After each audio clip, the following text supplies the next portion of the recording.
नमस्कार। केबी न्यूज़ भारत में आपका स्वागत है। मैं चीफ एडिटर जयप्रकाश।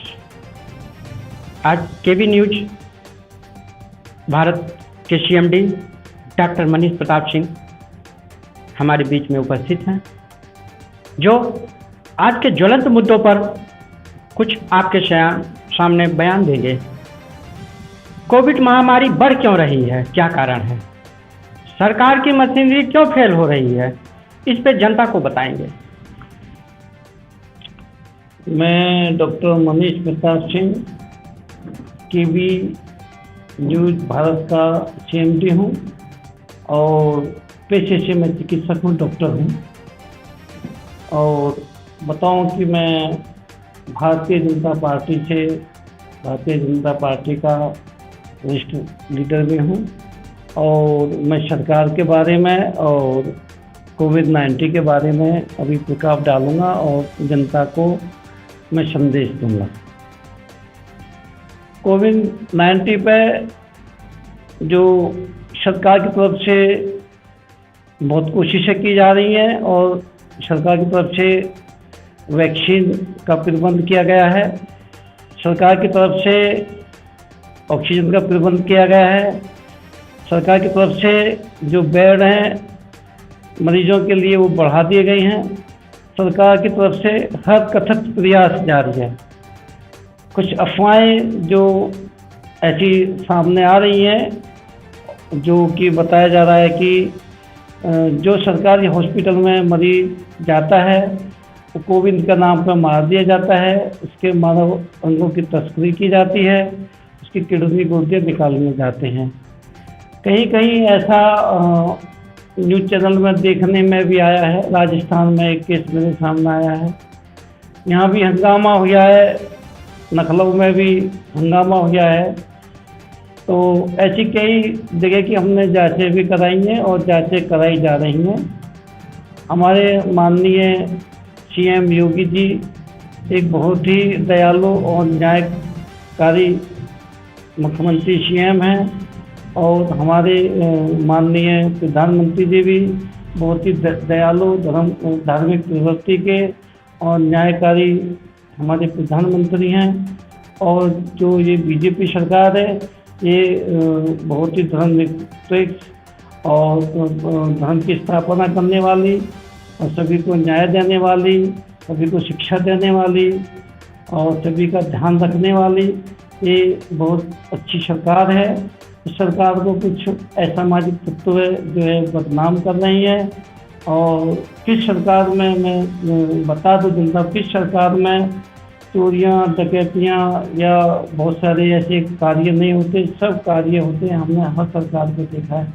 क्या हर सरकार का जो सीएम होगा या मुख्यमंत्री होगा या सरकार का प्रधानमंत्री होगा, क्या वो इन बातों पर इस्तीफा देंगे? क्या मुख्यमंत्री जी को या प्रधानमंत्री जी को जनता ने चुनकर नहीं भेजा है? जनता ने चुनकर भेजा है। क्या हमारे प्रधानमंत्री जी, हमारे मुख्यमंत्री जी, हमारे और बहुत सारे मानित नेतागण क्या रात और दिन जनता की सेवा में नहीं लगे हुए हैं? जी, जैसा कि हमारे सीएमडी साहब ने बताया कि सरकार की तरफ से पूरी व्यवस्था की गई है और इस कोविड की सारी चिकित्सीय सुविधाएं मुहैया कराई गई हैं।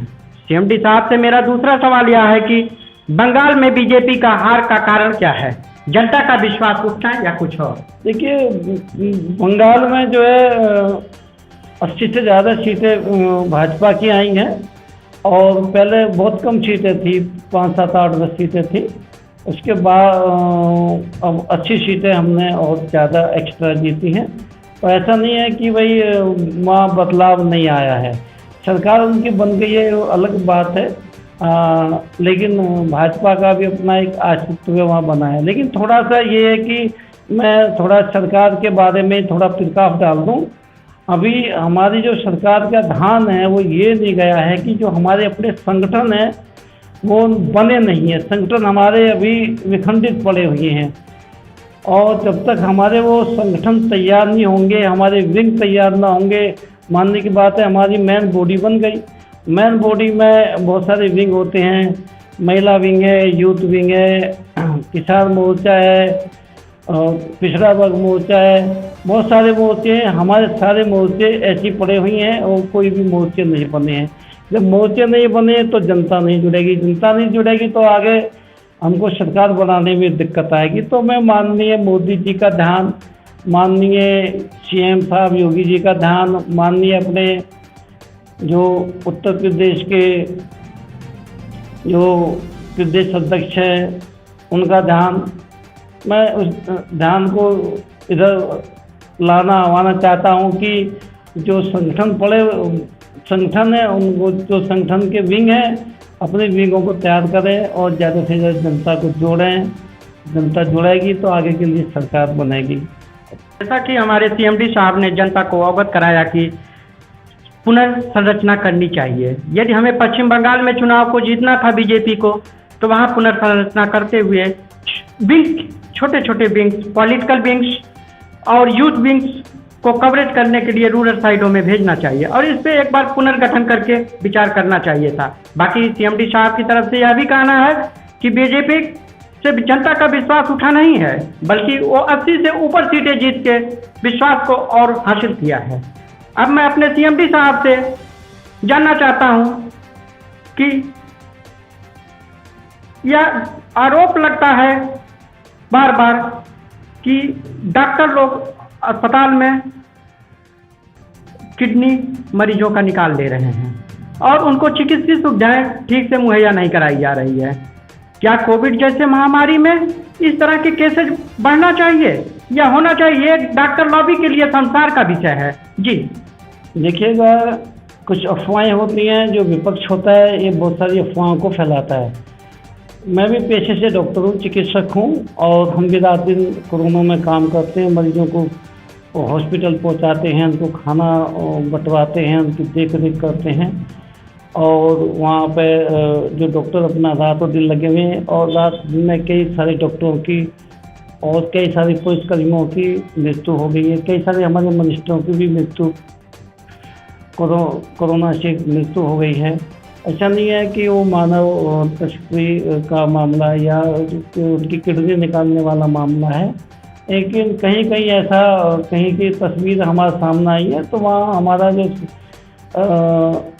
शासन है वो जांच कराता है। इस जांच का विषय है कहाँ सत्यता है और कहाँ नहीं है। जी, तो वैसा है नहीं। वैसे जो डॉक्टर रात दिन मेहनत करता है और भगवान का दूसरा एक स्वरूप होता है। तो नई बात है कि जो कोविड से मरीज की डेथ हो जाती है, मृत्यु हो जाती है, तो उसके परिवारजनों को संतुष्टि नहीं हो पाती है। उनको क्या है कि कोविड का ये जो वायरस है ये दूसरे में लगता है, संक्रमण फैलता है, तो दूसरों की जान बचाने के लिए वो वहाँ के जो कर्मचारी हैं वो बॉडी को अपने अंदर रखते हैं। लेकिन फिर भी मैं सरकार से आग्रह करूँगा, निवेदन करूँगा कि हर हॉस्पिटल के अंदर में जहाँ चिकित्सकीय है, जहाँ डॉक्टर उसका इलाज कर रहे हैं, वहाँ CCTV कैमरे लगाए जाएं और उनके बाहर एक स्क्रीन लगा दी जाए जहाँ उनके परिवारजन बैठें और उनको देखते रहें ताकि अपने मरीज की उनको संतुष्टि होती रहे। अब भाई ये मरीज का यहाँ तक ट्रीटमेंट है, यहाँ ट्रीटमेंट है या इस कारण इसकी मृत्यु हो गई है, ताकि उनको पूर्ण संतुष्टि हो जाए। जब अभी ऐसा नहीं हो पा रहा है तो उनको थोड़ा अविश्वास सरकार पे, थोड़ा सा अविश्वास डॉक्टरों पे होता जा रहा है। कई ऐसे लापरवाही कहीं कहीं आ गई है डॉक्टरों की भी कि कोई मरीज को जिंदा ही उन्होंने मुर्दाघर भेज दिया, मृत घोषित कर दिया, लेकिन वहाँ गया, वहाँ तो वो जिंदा हो गया। कई सारे ऐसे मामले सामने आए। तो जो लापरवाही डॉक्टर्स कर रहे हैं उनके भी खिलाफ सरकार एक्शन ली। जैसा कि सीएमडी साहब ने आप लोगों को अवगत कराया कि हमारे डॉक्टर भगवान के स्वरूप में हैं और इस महामारी जैसे हालात में वो आम नागरिक के लिए भगवान के दर्जे से कम भी नहीं है। हाँ, कुछ अफवाहें होती हैं और कुछ अंधविश्वास होता है। लोग अपनी अपनी बातें अपने अपने मुंहों से अलग अलग प्रकार से कहते हैं।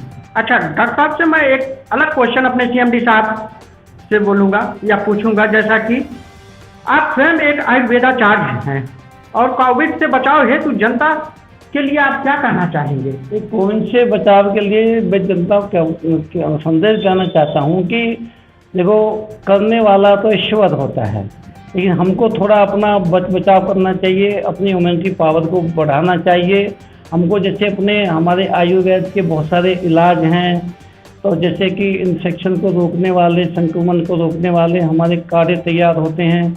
तो मैं बताना चाहता हूँ, जनता को संदेश देना चाहता हूँ कि आप एक काढ़ा बना के भी इस्तेमाल करें और अपनी जो चिकित्सीय सुविधाएं वो भी लेते रहें। जो हॉस्पिटल ट्रीटमेंट भी आप अपना लेते रहें। उसके साथ साथ में जो हमारे एक आयुर्वेद का काढ़ा होता है, इसमें हम जो है 1 गिलास काढ़ा तैयार करते हैं। इसमें 5 लौंग, 5 काली मिर्च, 5 इलायची, 1 चम्मच दालचीनी और 10 पत्ते तुलसी के, थोड़ा अदरक, 4-5-6 जो है चिकित्सीय औषधियाँ हैं, इनका एक काढ़ा बनाए। उसके बाद में उसको पकाए के उसको ठंडा करें। उसके बाद में उसमें थोड़ा स्वाद अनुसार थोड़ा आधा नींबू निचोड़ें, 2 चम्मच शहद उसमें मिलाएं। और ऐसे जो भी इन्फेक्शन है, गले का इन्फेक्शन है, बुखार है और छाती में दर्द है या बहुत सारे ऐसा हो, पृथ्वी पर कोई ऐसी वनस्पति नहीं है जिसमें औषधि गुण ना पाया जाता हो। तो ये तो कोविड महामारी जैसी आम बीमारी या पैंडेमिक है, इसमें हमारे देश की देशज उपज की उत्पाद और वनस्पतियाँ हैं कारगर हैं, यदि हम इसको काढ़े के रूप में डॉक्टर साहब के कथनानुसार लेते हैं। जैसा कि हमारी जनता आपकी तरफ उन्मुख है और आपसे यह जानना चाहती है कि इस महामारी जैसी चुनौती से क्या हम जीत पाएंगे या नहीं, कृपया करके उनका मार्गावलोकन करिए।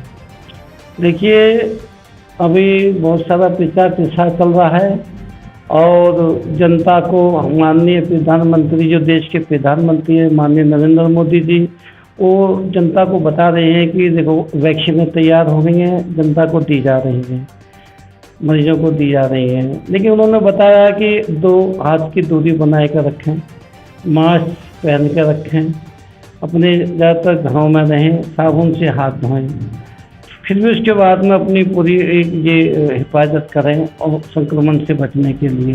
लेकिन फिर भी हमारे एक शास्त्रियों ने, बहुत ज्ञाताओं ने और जो है एक वो शेर टाइप में कहा गया, लिखा है कि कानून बनकर जिसकी हिफाजत हवा करे, वो शम्मा क्या बुझे जिसे रोशन खुदा करे।